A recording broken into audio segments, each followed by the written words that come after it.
Hi, I'm Mike Rabideau with Ikelite Underwater Systems. Today we're going to take a look at the zoom gear for the Canon RF 24-105 f4L IS USM lens. One thing to note, the zoom gear has a set of cutouts, and that'll be more important in a minute, but I just want to make a note of it now. First, you'll need to install your camera body into the housing. Then we're going to go in and remove the body cap.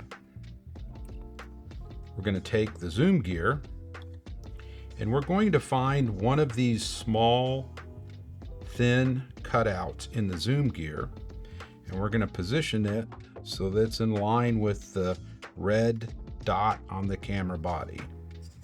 We're going to use our zoom ring retainer, drop it in place, use our tool,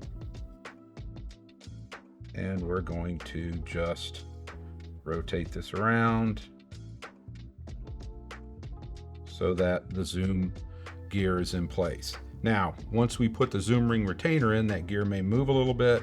If so, just use the zoom control to align that thin slot with the red dot on the camera body. Go ahead and grab our lens.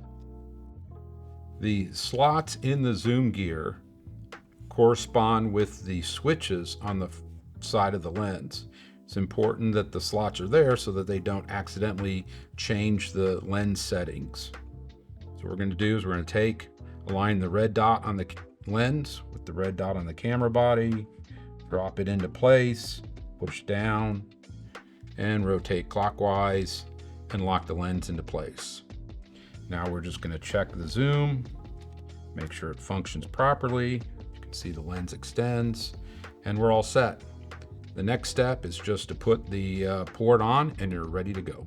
If you have any questions, send us an email at ikelite@ikelite.com.